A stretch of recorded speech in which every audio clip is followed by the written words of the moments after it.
You ask Tiger to calculate. This deals with linear inequalities with one unknown. The final result is x equal or smaller than 2. Let's solve it step by step. Group all constants on the right side of the inequality. Add 1 to both sides.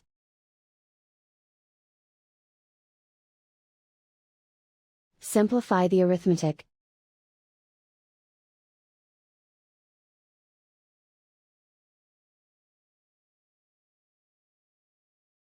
Isolate the x. Divide both sides by -4. Whenever you multiply or divide by a negative, reverse the inequality sign.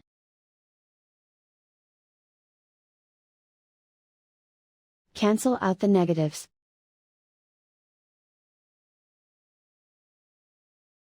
Simplify the fraction.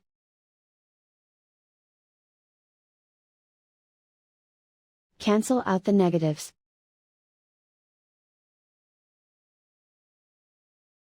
Find the greatest common factor of the numerator and denominator.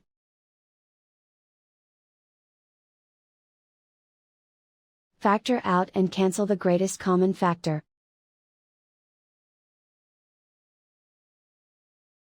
Plot the solution on a coordinate grid. And so the final result is x equal or smaller than 2.